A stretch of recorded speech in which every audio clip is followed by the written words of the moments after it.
Hello and welcome to the Soul Sync podcast. I'm Jason Paul. Now, this next episode you're about to listen to, it was such an interesting conversation.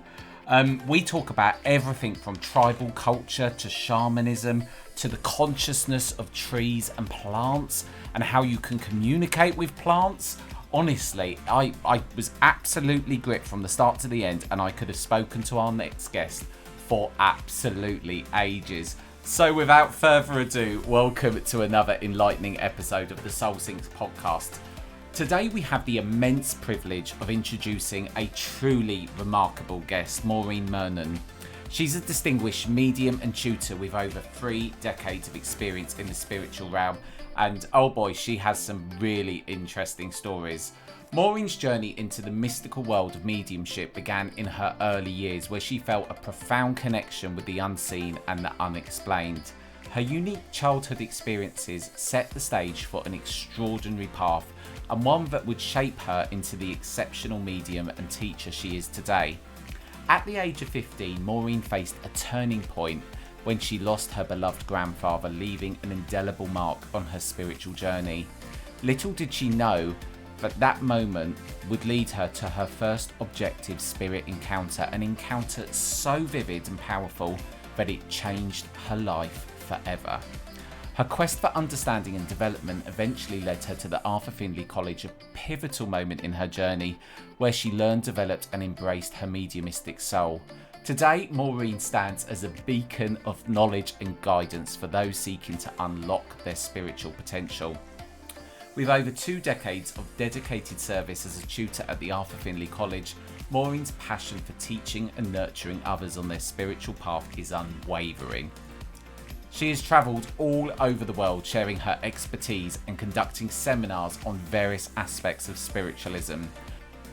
Maureen's wide-ranging expertise encompasses so many subjects such as psychic awareness, mediumistic development, trance development, creative mediumship, and shamanic studies. Her exploration of the dynamic interplay between colour, sound and fragrance in the spiritual realm has added unique dimensions to her work. So join us today where Maureen is going to be sharing so many of her profound insights, experiences and wisdom. Her journey has been one of self-discovery, transformation and dedication to the world of mediumship. So prepare to be enlightened. I'm so excited for you to listen to this episode, and I'm sure you're going to love the conversation. So Maureen, thank you for coming onto the Soul Sync podcast. You're welcome. So people have heard all about you in your introduction. Your story is fascinating.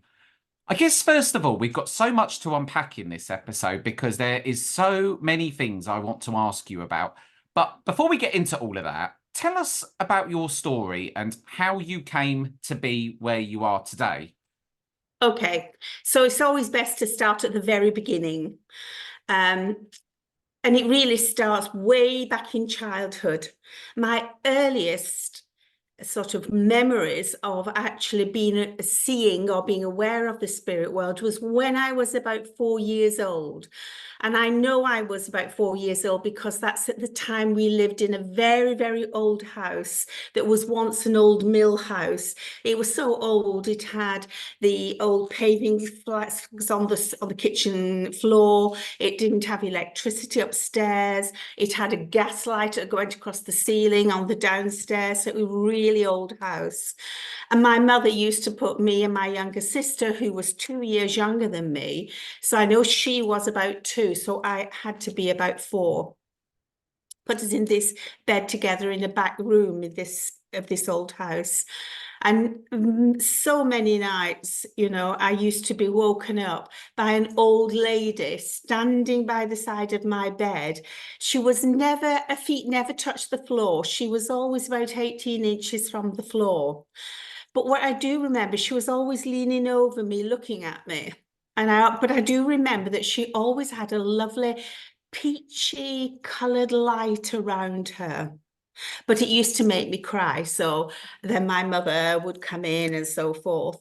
And that was the earliest memory I have of actually seeing spirit. But as the years went on, I realised, or I realise now anyway, that when I was seeing people walking around in my bedroom, I thought they were burglars, but obviously with nothing to pinch. So I used to just get further down under my covers, under my blankets, and think if they didn't see me, they wouldn't disturb me, and I would eventually go to sleep and wake up the next morning and everything was as it should be. So that awareness of the spirit world, of people or things outside of what we could visually see, was there from a very, very young age. Then when I was 7, by this time, my mum and dad were divorced, and she was bringing me and my younger sister up in a small house, an old council house actually, by herself. And I was sitting by the wall outside of the house, and it was daytime, a beautiful day. I was looking through a gap in the fence between our house and next door's house. And I was looking at this beautiful cluster of blue iris that the woman next door had, and just thinking to myself how beautiful they were. They were such a gorgeous colour. I would wish they would grow in our garden. And out of the blues, right by the side of me, and since then, it's always this left side where I'm clairaudient, always this side. A male voice just said out loud, "One day you will move away from here. You will work in a big house and you will be a teacher." And I looked down, at each side of me thinking, who said that? How old was you then when that happened? 7. I was 7. And that just went, because I didn't know where or who that had come from. There's no way did I think I was going to be a teacher. But of course, the college is a big house, and I've been a teacher there for 30 years now, actually. So life went on, and these instances kept reoccurring. And I was becoming more, the older I was getting, I was becoming more aware of things I could feel, things I could sense, things that happened in the house where I lived that I couldn't explain. And then suddenly, just out of the blues, I got married. I had 2 children. And when I had 2 children, once I'd had my 2 boys, I was also very aware of the fact that the spiritual feelings I was getting stronger, but at that point I was scared of it. I was frightened of it. I didn't tell my mother or anyone about it because I thought they would think I was strange. My grandmother was naturally mediumistic. She saw spirit all the time. But she used to say to me, don't say things like that to anyone outside because they will think you're strange. So I never said anything to anyone. And then my boys were small, but I got close to my uncle, who I had never been close to before, and he was dying with cancer. And he lived in Wolverhampton. And I was popping down to see him periodically every few weeks and taking my mum down because he was her youngest brother. And then, of course, he died. He never got well. He died of the cancer. And I went to see him in the coffin, and I just looked at him in the coffin and I thought, he's not there. It was like I was looking at an empty envelope or a shell that used to have something inside, but no, it's gone. Mm. And as I looked at him, I just thought, I'm going to go to a spiritualist church, because I knew there was one in the town where I lived in Bourne. I'd seen the sign, but I'd never been. So when I came home, I started to go to the spiritualist church in Bourne, and a wonderful lady, Olga Mays, used to run the church. Her and her husband, Harold Mays, they funded the church. His picture, Harold's picture, is actually in the museum at the college. If you ever go in the museum, you'll see a little picture in a cabinet, and it says Harold Mays, because he did a lot of work with the SNU and things like that. And on after just a few visits, I had started to get information coming through. My husband got fascinated, so he started to come with me. Wow. And then it was a few months had gone by since my uncle died, and I told my mother we'd go now that the grave was settled, we'd go and put some flowers on his grave. And I went out into my garden. Never said a word to anyone, not even my husband. I actually didn't even voice it out loud. I just thought to myself, well, Uncle Sam, you never did get to come to my garden, because I always said to him, oh, when you feel better, I'll come in the car and get you and bring you to my house. We'll sit in the garden and have some tea. And he used to say, I'd love that. I'd love to come to your house and see the garden. So in my thoughts, I said, you could never come to my garden, so I'm going to take my garden to you. So I picked a huge bouquet of flowers from the garden, and off we went to Wolverhampton and put the flowers on the grave. And after we'd done that, we walked over to where the children's section was. And we were looking around there and saying that was really tragic to think that these children had never got to live really. There were teddy bears and things. Following week, I went to the church, the spiritualist church, because I'd been told there was a really good medium on. And as soon as the service started, he came directly to me and he said, I have a gentleman here. He said, it's your uncle. And he says, his name's Sam. I said, yeah, that's correct. He told me, he said, he died of cancer, didn't he? I said, yes. And he went on to go of evidence. But then he said to me, he said, I have a message for you. He said, it doesn't mean anything to me. He said, but it might mean something to you. He said, your uncle just wants to say, thank you for taking your garden to him. Wow. And that message set me off on the path of developing mediumship. I knew when he said that, I knew no one else in this world knew that. Only me. So he had heard my thoughts. He was somewhere, and I had to find out more about this now. This was now too big to let go. And I started, Olga invited me into the development circle. I started going to the development circle. Then I became the secretary of Bourne Spiritualist Church, and I began to organise coach trips to the college on open week for everybody in the church. And when I first walked into the college, as I walked into reception that first time, I'd read so many of Arthur's books, and I just felt like I'd come home.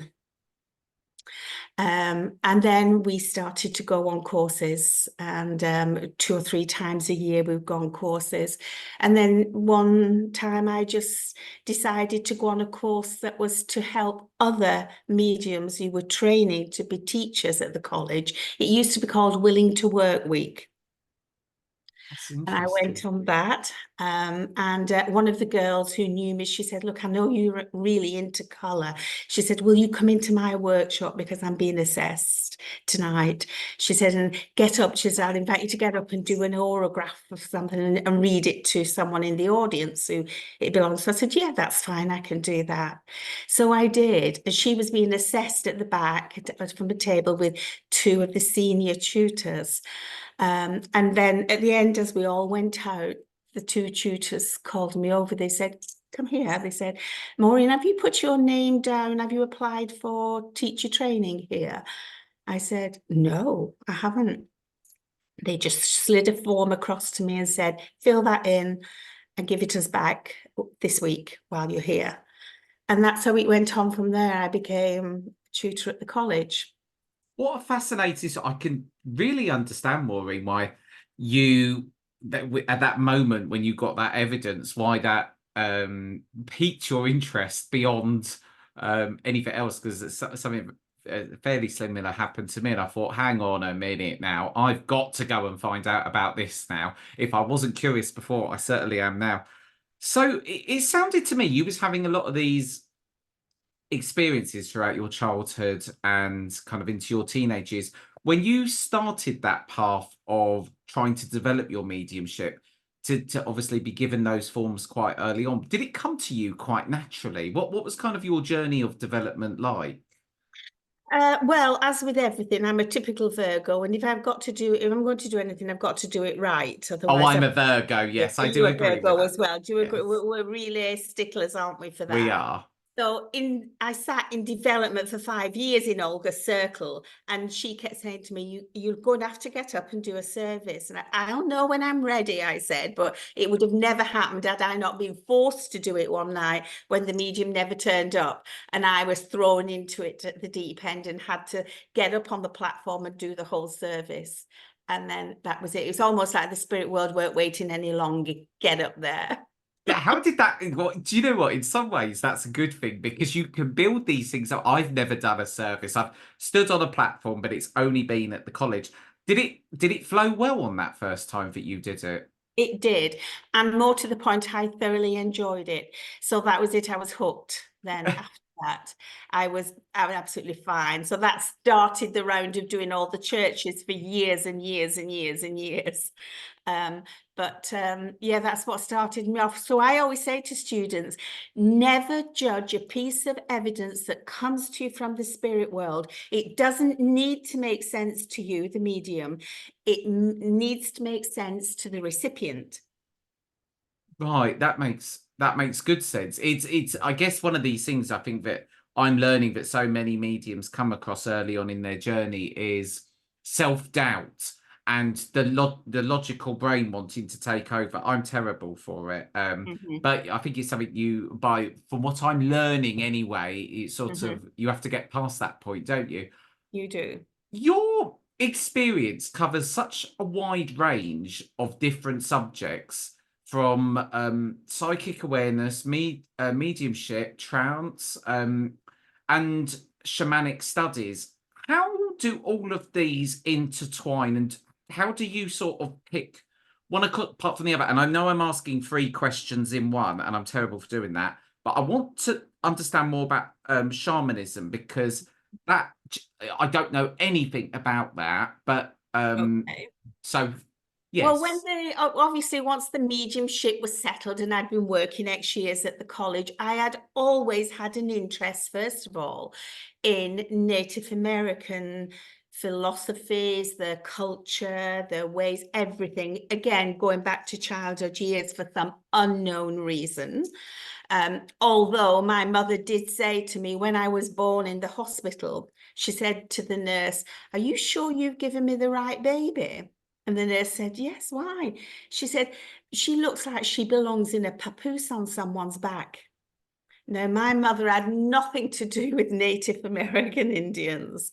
Mm. But anyway, once I got this interest, things just fall into place. As you will find, this seems to happen when you're open to the spirit world. You kind of facilitate that opening of a pathway where they're able to place opportunities upon that path. You are the one who has to accept it and has to have the courage to go and do it, but they do present them. Of that, I have no doubt whatsoever, because the next thing that happened was my friend contacted me and said, "Look, I'm inviting a Cherokee Indian. Is coming over to England and he's going to do some work." He said, "I want you to come and meet him." So I said, "Okay." So I went down and we met him and we organized things and he did some workshops. And we got to know him so well, I asked him if he would ask his elders, the tribal council, if it was possible for us to take a group of people over to the Cherokees and work with them on the reservations. And that invitation came. I organised it and we took a group of 18 people Wow. to the first Thanksgiving powwow. And that was on their tribal lands in Florida. We had the most amazing, wonderful time. I mean, even today, some of those Cherokees are still my friends because we went out to visit them. After that, I got close to a guy in England, an old man. He became my grandpa, Grandpa Kim Elk, because he had been adopted by the Lakota people. And though I love the Cherokees, and I've been on many other reservations, the Crow reservations, the Shoshone, the Seminole, the Seneca Indians, I've been on lots and lots of different reservations. I've always had this, I don't know, this connection with the Lakota tribe.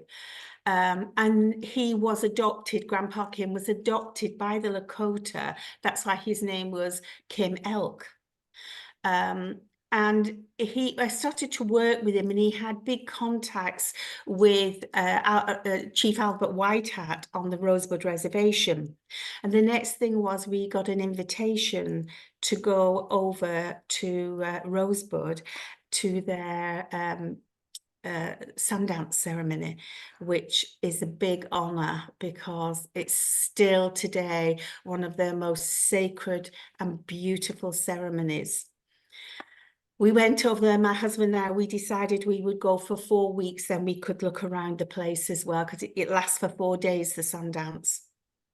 And if anyone's ever been, you can't describe it in any other words other than magic.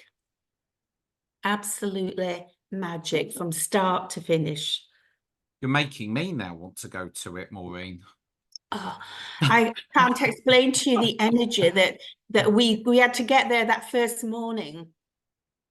Before the sun rises, you've got to get there. You're in the dark under this canopy, this all around the circle where the sun dancers are going to dance. And then suddenly, whilst it was still dark, you heard all the drums beginning to play.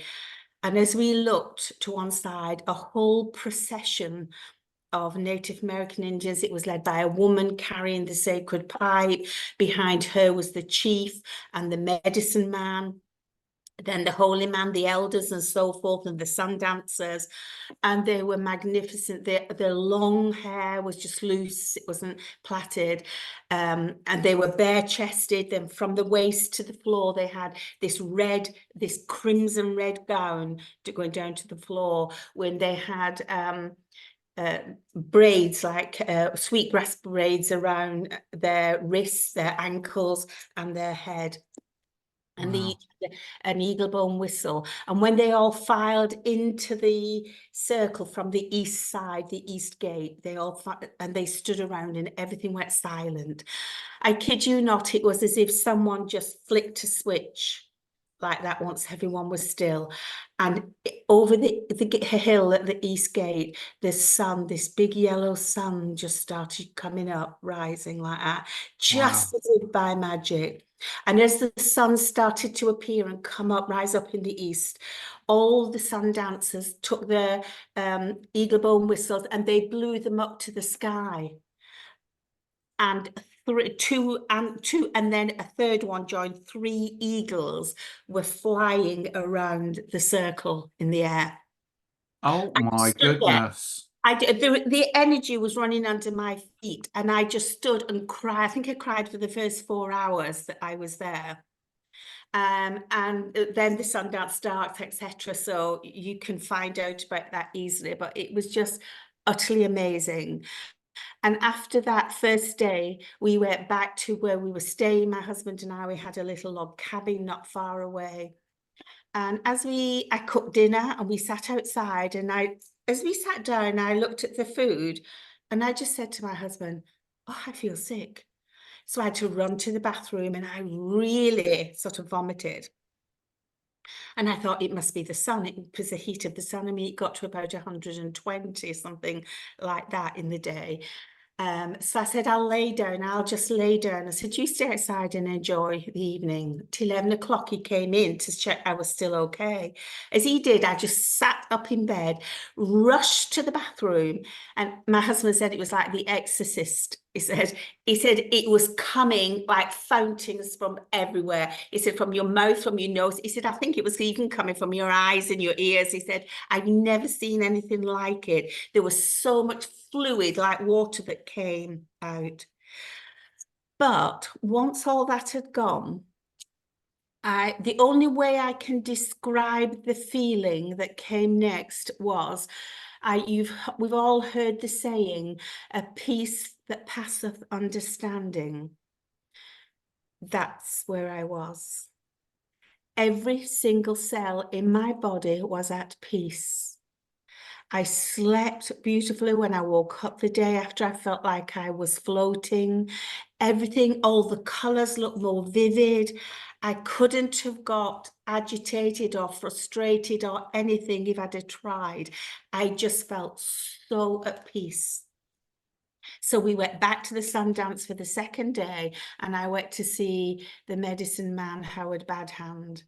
And I told him what had happened. And he said, it's the energies of the Sundance. He said, you weren't just vomiting. He said, the Sundance has purged you, got rid of all that's happened in the past, all the built up, rubbish that we hold on to in the past. He said, that's why you feel so at peace.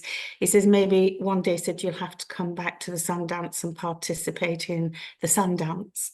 But I said to him, I've not got the courage to do that. What a story. What an absolute story. I want to have an episode of vomiting and then feel like that, Maureen. It was just incredible.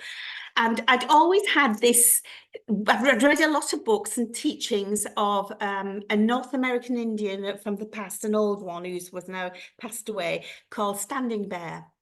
And I always had this love of Standing Bear. And funnily enough, Glyn Edwards had the same connection with Standing Bear. All the 4 days we were there, every day, every one of the 4 days, there was always this beautiful Native American woman stood next to me with a beautiful shawl around her shoulders, and her long hair was right down her back. She was such a beautiful woman. And but we never spoke until the last day. And then on the last day, she looked at me, she smiled, and I smiled back. And then she just stepped over to me. She said, do you mind me asking if you're the lady that's come all the way from the United Kingdom to attend our Sundance? And I said, yes, I am. And she said, we're so honoured that you've come. And I said to her, oh no, I said, I'm the one that's honoured. I said, to be invited to such a spiritual ceremony. I said, when I'm not even, Native American bloodline. And she just took hold of my hands and she looked me straight into the eye and she said, oh no, she said, Creator does not judge you to be Indian by the colour of your skin. She said, it's by the colour of your heart. And I thought, oh God, it's so beautiful. And her name was Miriam Standing Bear. She was the great granddaughter of Standing Bear himself. How does one even come to associate with a Native American tribe? Because it's not somewhere you go on booking.com and suddenly... Well, you cannot get onto the trips that I used to organise, because I set it up with one of the Lakota women, and we set up a tribal council of tourism. And my group was the first ones that ever went onto the Lakota lands. And we didn't do just your touristy bit. They took us everywhere. We went into homes, we went into hospitals, went into schools. They took us to their history places, and we heard the true versions, not That's beautiful, because the problem is as soon as tourism gets involved in something like this, it ruins it, because it starts making it on the mass, and it would just end up being a trip that would just totally not be the experience you've had. But that's right. Honestly, what a story. Did those feelings of what happened after you had I'll call it a cleansing of the soul, did that stay with you for quite a significant period of time afterwards? The euphoria that I felt lasted about 3 or 4 days in total. but it's a feeling that's never actually gone away from me. If I think about it, there's something that's sort of sitting inside of me like a seed, and it wakens up as soon as I start thinking about it. And it's like as if something's been implanted within me that's giving me that access to find my own inner peace when I need it. That's the only way that I can think of describing it, because the experiences I had with the Lakota people and with the Cherokee people, who were such beautiful people, they were just life-changing. But they did open my mind up to the shamanic side of things. Now, don't mix the shamanics with Native American Indians, because many of the tribes don't use the word shaman or shamanic. They prefer to use the holy man or woman or the medicine man or woman. Although some of them now do use it. It's nothing new, shamanism. It's the actual oldest spiritual religion in the world. Can I just ask you one question? Because I just want to go just reverse just before we come on to this. Have you got any recommendations of maybe books, or where if people want to find out more about this kind of Native American way of living, where they could go? Because you're just an absolute font of knowledge, Maureen, on all things tribal, it seems.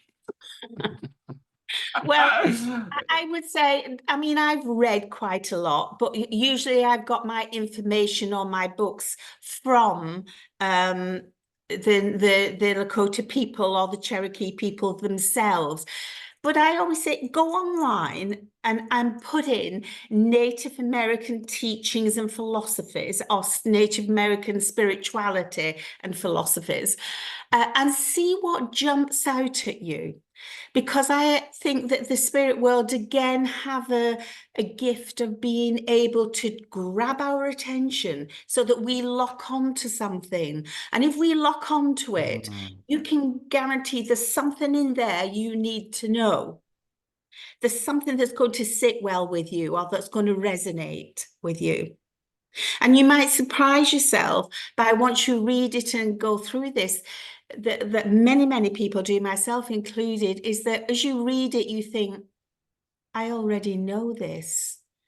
I don't know where I know it from. I don't know how I know it, but I know that I know it. It's like a reawakening of old memories. Now, whether or not that is connected to past lives or anything else, I have no idea. I've never gone down that route.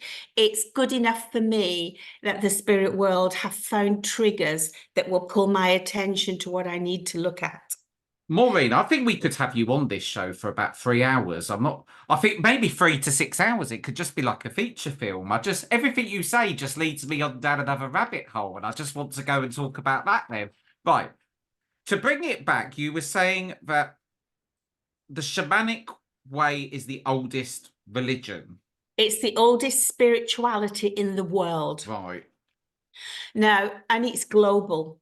Wherever you go in the world, you will find shamanism.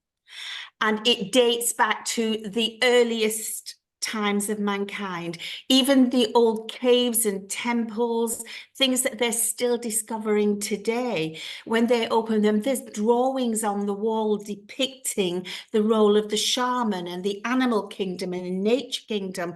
They knew all about this way back.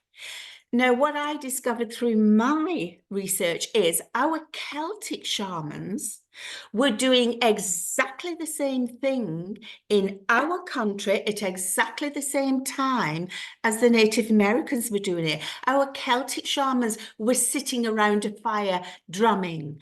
They were burning sage. They were using cleansing herbs. They were chanting. They were doing all the same things that the North American Indians are doing.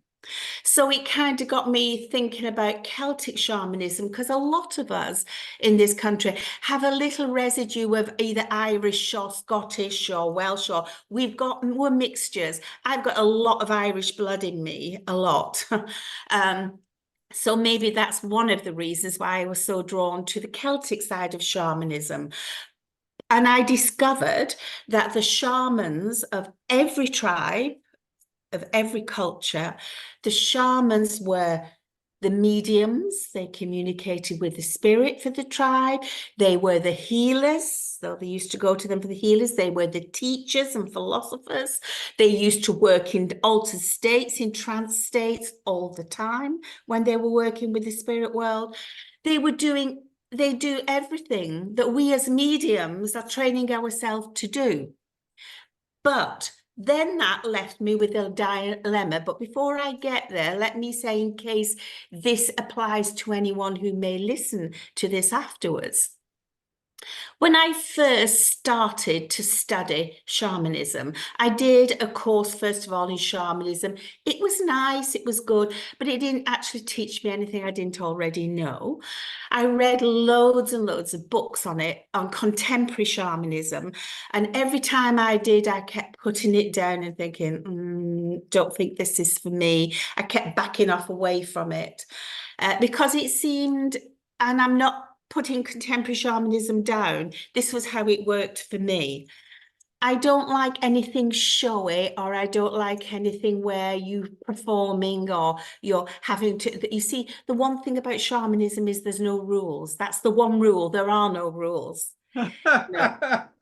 There is no right and no wrong. You see, shamanism is about finding your authenticity. Each one of us came into this world as a soul seed. That soul seed is the very thing that has the individuality and free will that Creator gave to each one of us. But somewhere along life's journey, and it starts in childhood years, we start to lose connection with that authenticity. We start to become what other people in the world expect us to be. And then we carry on like that through lives. We wear a series of masks where we pretend to be this for someone, or this for someone else, and this for someone else. We're just wearing a parade of masks. And then we get to a point where we think, who am I? What am I doing here? Where am I supposed to be going? We're lost. Yeah. Because we've moved away from that authentic self. Now, that authentic self is us as part of nature. We are human animals. There's nothing out there that's any greater or any less than we are. We are just another species. We're human animals. And when we say we've lost our connection with nature, we mean that we've really walked away from nature. And shamanism, I discovered I don't need all that paraphernalia with all the showy stuff, or the, I don't have to lie in a bath of water in the dark for 24 hours. I don't have to be buried under the ground to feel what it's like to be encased in the earth.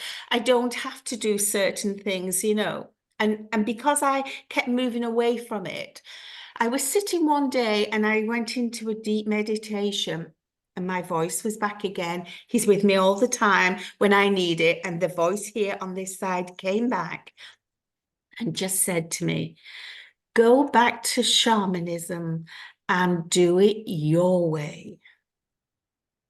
And I thought, absolutely right, because my way is right for me, because my way is natural for me. And for me, your shamanic studies and shamanic journeys should be the most natural thing in the world. You had it when you was a boy, just as I had it when I was a child. We loved playing in the fields, in the trees, in the water. We used to collect things. We used to get excited at seeing frog spawn and toads and newts and all that. We used to collect apples or eggs, from the farmer. We used to do blackberries, I remember, by the jarful with my grandmother. I used to go out with her looking for these big leaves that she used to have me collect. Why do you think we lose that? What happens to us? Because the world takes over and tells us that we should dress this way, we should act this way, even our music, we should be listening to this music. We're nobody if we don't have a new car or a big house or money in the bank. we're letting the world direct us into who we are. And we usually at some point start to rebel against it and think, no, no, no. One thing I say to all of my students is, I was brought up a Catholic, but I don't go to any Catholic. When I go to churches, I go to visit them, not because of the church, but because of the building. I love old buildings.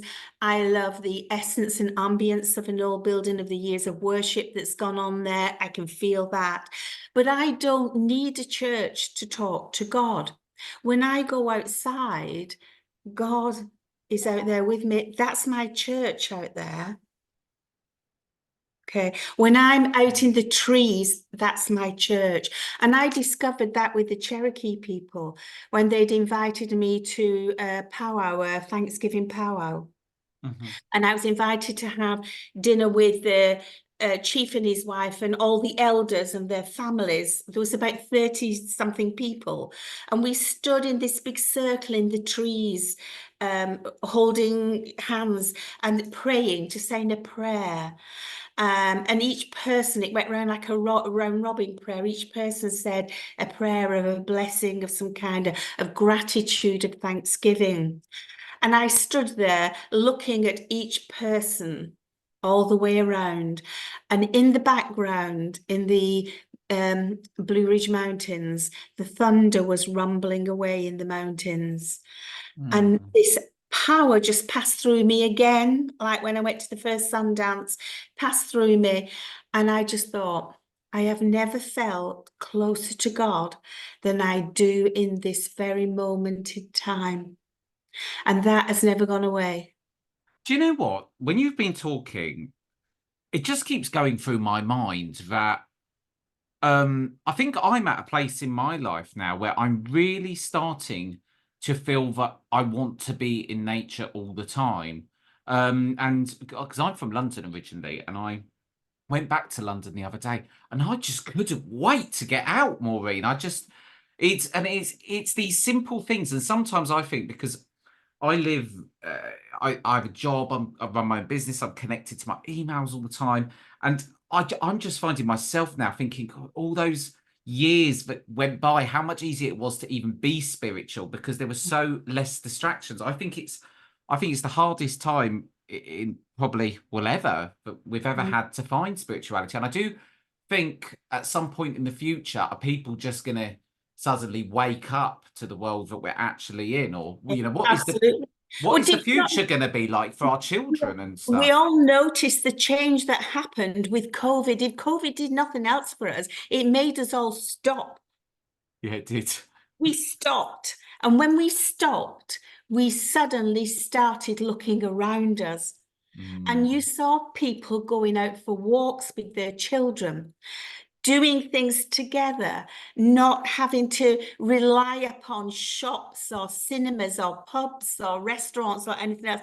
It forced us to stop for It two did. whole years. And a lot of people found their spirituality in that time. Some people made that connection with nature and have never wanted to move away from it again. Yeah, I would say I fall into that category probably. Yeah. I think a lot of people do. A lot of people do that. That's one of the positive things it did for us. It forced not a country, not a culture, it forced the world to stop. From all of these different teachings and that you've come across, what would you say are kind of the most important principles that you think from all these very ancient teachings you feel that people should practice in their life now? I think mostly from both the North American Indian teachings and from the shamanic teachings is to learn to have gratitude. Be grateful every day. Open your eyes and look at the world, what you've got around. We've got amazing teachers out there, absolutely, with the animal kingdom, and with nature itself. It's teaching us all the time. They're all around us, but we've been too busy chasing, you know, the world's idea of what greatness is. Be grateful, be honest, be simple, get back to the simplicity of it. The simplicity can be so profound with it. I mean, you know, just walking through, when I'm on the beach, I walk on the beach every day. When you're out there, you've got millions of eyes upon you, and nature will accept you back. They will treat you well if you show respect and gratitude for what you have around you. Once you get into this, it may sound silly, but you can no longer throw a piece of paper or anything on the floor anymore. You can't. So you may go to do it and then think, "Oh, no, I can't," because that's, well, in my mind, because I've also joined Beach Guardians, which is we go out and clean the beaches, we get all the rubbish off the beaches. Oh, you are an angel, Maureen. So that they don't, well, it's killing the marine life. It It's is. absolutely destroying the marine life. Every piece of paper that's thrown on the floor is going back. It's finding its way back with the Of course it wind, is. the rivers. It's finding its way back into the sea. I mean, only a few weeks ago here in Newquay, we had this enormous, beautiful whale washed up on the shore, on the beach at Newquay. And it was only 3 or 4 years old, but it was enormous. You know, Yeah. they're such beautiful, magnificent creatures. And our ancient people knew we do not have the right to disturb the life force of this earth with the animal kingdom or with nature. We don't have that right. That doesn't mean we don't got to stop eating meat or anything like that. The Native Americans are great meat eaters, but it's how it's done. It is how it's. I think we could go on another whole hour's episode just talking about what we are doing to the planet, and you know, it's a very finely tuned machine, the planet, isn't it? It's very finely tuned, and Absolutely. we are making. Well, are we doing anything good for the planet at the moment? I'm trying to think of things. We're suddenly becoming greener, but you know, we need to hurry up. We really do. Well, exactly. And what we do now is that we're teaching our children and our grandchildren to follow us. We've got now to get through to the younger generation, because somewhere along the line we missed a gap. A gap came between that, certainly between my younger years and my adult years. There was a gap where that wasn't enforced into us about this about nature, although as a child, that was my playground, because I didn't have the toys that the children have got today. Nature was our playground. We had the fields, the cornfields, and the long grasses, the lake near my grandmother's, the trees we used to climb into. Nature was our playground. And you see, as a children, we have this wonderful imagination. We do. And it's so sad that we lose it, because when we get to this stage now where we're developing our mediumistic mind, our mental mediumship, we need that imaginative mind. That imaginative mind is part of the inspiration and the intuition. I've got so many more questions I could ask you, but what advice would you give to people that are trying to develop their mediumship? Because this what I'm really liking about you, Maureen, is you just keep it very simple. Even though what you're talking about is very complicated, you keep it very simple.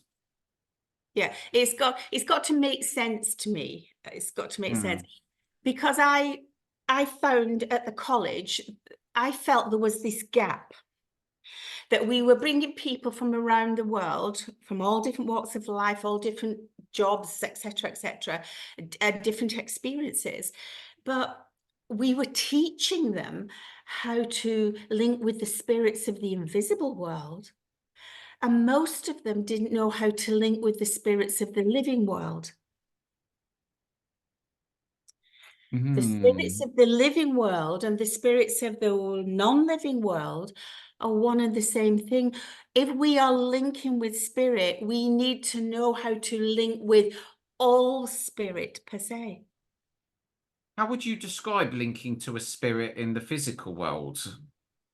Because nature spirits, Mm. what looks after Mother Earth? You know, I Mm. mean, I can give you one little example that you will think, and I'm sure people listening may think I'm crazy, but I tell it anyway because it's my truth and I don't care how people judge No it. one on the Soul Sync will think you're crazy, I promise you I that. know what happened to me, but Mhm. I wanted, when we lived in the other house before we moved here to Cornwall, I wanted a silver birch tree. And my husband said to me, no, he said, we're not having a silver birch tree. He said, you've already got a rowan tree over there. He said, and you've got this eucalyptus tree over there. He said, if you put a silver birch here, he said, they grow big. He said, it'll take a lot of light out of the garden and the greenhouse. So I said, oh, okay. I said, I'll go and I'll buy a bush from the garden centre. So I decided to go to garden centre and I bought this pot, this quite substantial pot. And I left it. I didn't plant it for some reason. I didn't take it out of the pot and plant it immediately. I stood it in front of the greenhouse for weeks and weeks. And then one day I thought, I'll go and plant that bush in the garden where I want it. Took it out of the pot, and growing in the pot with the bush was a little sapling. Well, you can guess what it was. It was a silver birch tree. I'd sent that thought out, so the silver birch tree found me. Well, I took it out, put it in a little pot, got it to grow bigger. The bush died, but I replaced it with the silver birch. And when I left, it was about 20, 30 feet tall. You know, it was huge. Did your husband believe you that you didn't sneak out and buy the silver Yeah, birch yeah, tree? he did, because Okay. he saw it. We both looked Oh. at each other, and he looked at me and he said, I don't believe it. He said, you have some really extraordinary link with the spirit world.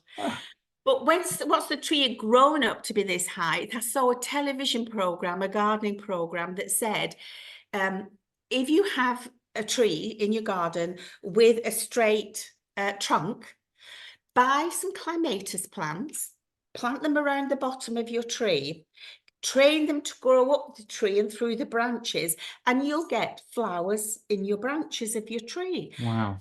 I thought, oh, that sounds lovely. I thought, I'll buy some for the rowan tree and for the silver birch. Planted the ones in the rowan tree, no problem at all. But if I never moved from this spot, I'm telling you now, I had trowel in one hand, two little plant pots with clematis in the other. I walked up just across the length of the garden, and just before I got to the tree, I heard this voice again on this side, not inside my head, outside, like someone stood beside me. And this voice just said, no, I am known by my beautiful silver bark. I do not want it to be hidden. Oh, And goodness me. I just went, and I looked at my husband, and I knew that hadn't come from me, because it's not something I had actually thought of. But once it was said, it made total sense, you know? So, you know, people say plants and trees communicate with them. Even King Charles says that. I totally agree with him. I talk to my plants and my trees. And that started many, many years ago with a tutor at the college who used to be a very famous tutor. You may not remember, you may be too young to remember Ursula Roberts. I've heard of the name, yeah. She's got lots of books in the college shop. She was a deep trance medium for over 40 years. Beautiful soul of a woman she was, and I was very fortunate to work with her quite a bit. And she told me one day that she said, when you're going to cut something from your garden, take flowers or vegetables, or cut your trees or bushes down, she said, go to them and talk to them the day before. Tell them what you're going to do. She said, and say to the plant, the living thing, I need to trim you down. I need to cut you or bring you indoors to eat you, or to put you as a beautiful floral decoration. She said, and ask it to withdraw its energy back down into Mother Earth. She said the plant's consciousness will do that. She said it will draw the energy back down into the earth so that nothing is lost. All you get then is the aesthetic beauty of it. The energy has gone back into the earth. You haven't destroyed anything. And I do that. And that's many, many years ago, she told me that. Really, I suppose that was the first step on the shamanic path, listening to her. But I even do it today. If I'm trimming my bushes, I go out there and I tell them the day before. I also just pull your energy down a little bit more, because I'm just going to trim you, just like having your nails cut or your hair trimmed. I'm just going to trim the tops, then you grow more beautiful. But tell nature what you intend to do. You know, if you think about it, a lot of it is just simple respect. It is. Yeah, it is. I agree. Do you know what? My mum is gonna absolutely love this episode because she talks to her plants as well. She's Good. yeah, and she's got this book now all about talking to. Do you want to know something interesting? Actually, we done this experiment once at work, and we had 2 avocado seeds, Mhm. and my mum put one in water, and my colleague put one in water. And we just did this very simple experiment where I went and told my mum's seed that it was very good looking, very handsome, and it would grow to be very strong. Mhm. I told my colleague seed, just as a bit of a joke at the time, that it wasn't going to be strong and it wasn't a very nice seed. Monday morning, we came in and one was dead and one had shot up in crazy speed. Yeah. And I couldn't believe it. I was in absolute shock. Yeah. And yeah. But doesn't it make sense what we're being taught in our mediumistic development? Thought is a living thing. It's an energy. Every thought that's created is an energy or an intention. Yes. Now, It's you think how fascinating. many thoughts that we put out there that we don't realize what power they're gathering as they escalate. You know, it's crazy when you think about it. It is crazy, and it's so crazy that it makes total sense to me. It's I'm starting to have more and more of these aha moments where I'm starting to realize the power of the thoughts, and actually then it's okay, now I need to keep myself in a good place to keep trying to think good ones because I don't want to fall down another rabbit hole. Absolutely. Maureen, Absolutely. But you know, that's why I brought it to the college, the spirit of this shamanism. I think it's the link, it's the chain link between the living world and the non-living world. It's the gap, and ancient people knew about it. They lived with the energy and the consciousness of the nature world and the animal kingdoms. I mean, they learned about medicine from the animal kingdom, for goodness sake. You know, they learned all about this. So why can't we tune into this ancient energy to have information and guidance and help given to us? I mean, we do it a lot with shamanics when we're working with power animals and totem animals and teacher animals, etc., etc. Even shadow animals that teach us to face our own fears, you know?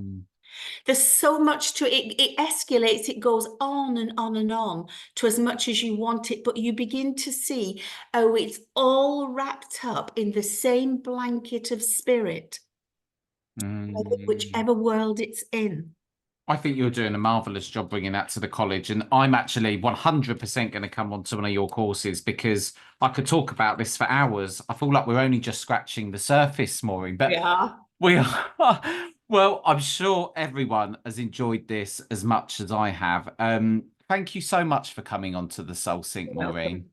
It's You're been welcome. It's lovely. been a pleasure. It's You're been welcome. It's lovely. been a pleasure. Oh my goodness, wasn't that the most amazing conversation? I could have listened to Maureen talk about that subject for hours. Thank you for joining me on another enlightening episode of Soul Sync. Want to stay in the loop with the Soul Sync podcast? It's easy. Simply hit the follow show button wherever you listen to your favourite podcasts, and by following us, you really are supporting this podcast as it allows me to continue to get world-class speakers onto the show. If you're enjoying this podcast, please could I ask a massive favour? Please take a moment to leave a review wherever you tune into your podcast. Your feedback means the world to me. I love reading your comments, and most importantly, it makes it easier for others to find the Soul Sync podcast. Thank you for being part of this incredible journey. If you have suggestions for future episodes, or there's a guest you'd love to see featured, or perhaps you have a story you'd like to share with our wonderful audience, simply email me at hello@jasonpaulmedium.com. Your stories and ideas are the heartbeat of SoulSync, and your input is invaluable in shaping the soulful conversations I bring to you. I'm Jason Paul. You've been listening to the SoulSync. Until next time, goodbye.